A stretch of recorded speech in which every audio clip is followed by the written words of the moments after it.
সারা দেশে স্বাস্থ্যখাত আজ বেহাল অবস্থা। আপনারা জানেন সারা দেশে আমাদের উপজেলা হসপিটাল রয়েছে হচ্ছে 450টির মতো। এর ভিতরে হচ্ছে প্রত্যেকটা হসপিটালে যদি এভারেজ চিকিৎসক ধরেন হচ্ছে 20 জন, বর্তমানে বাংলাদেশে চিকিৎসক ঘাটতি রয়েছে 10,000-এর উপর। সেটা এভারেজ সংখ্যা হিসাব করলে প্রত্যেকটা হসপিটালে এভারেজ 15-র উপরে। প্রত্যেকটা হসপিটাল এখন যেখানে 20 জন ডক্টর থাকার কথা সেখানে 3 জন ডক্টর, কোথাও 1 জন ডক্টর দিয়েও চলছে, যার কারণে প্রান্তিক পর্যায়ে স্বাস্থ্যসেবা চূড়ান্তভাবে ব্যাহত হচ্ছে। মানুষ প্রাথমিক স্বাস্থ্যসেবা থেকে বঞ্চিত হচ্ছে।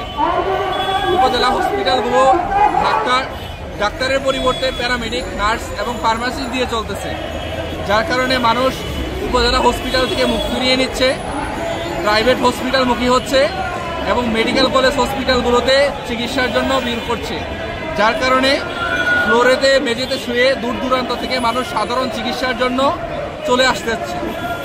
কারণ সাধারণ মানুষের সামর্থ্য নেই প্রাইভেট জায়গায় চিকিৎসা করার, এবং যাদের ন্যূনতম সামর্থ্য আছে তারা উপজেলা থেকে মুখ ফিরিয়ে নিচ্ছে। সরকার প্রান্তিক পর্যায়ে 12,000 ডক্টর পদ শূন্য থাকা সত্ত্বেও চিকিৎসক নিয়োগ দিতে চাচ্ছে না। আমরা 48তম BCS-এ 44,000 ডক্টর পরীক্ষা দিয়ে চূড়ান্তভাবে 5,000 ডাক্তার উত্তীর্ণ হওয়া সত্ত্বেও সরকার সেখান থেকে সবাইকে নিয়োগ না দিয়ে গুটি কত হাতে গোনা 3500 ডক্টর নিয়োগ দিচ্ছে, যার মধ্যে আগের BCS-এর প্রায় রিপিট ক্যাডার রয়েছে 1500, যার কারণে চূড়ান্তভাবে প্রায় 2,000 ডক্টর নিয়োগ হচ্ছে।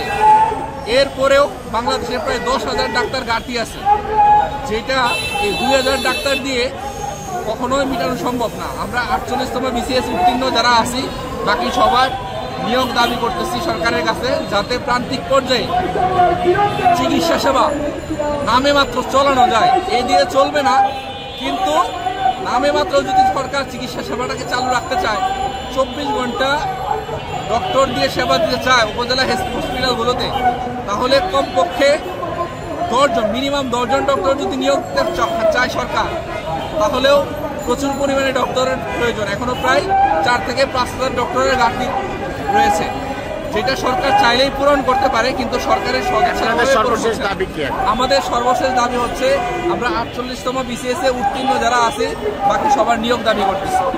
সরকার চাইলে এখান থেকে 48 BCS উত্তীর্ণ ডাক্তার যারা আছে সবাইকে নিয়োগ দিতে পারে, তাহলে চিকিৎসা সংকট কিছুটা হলেও লাঘব করা সম্ভব।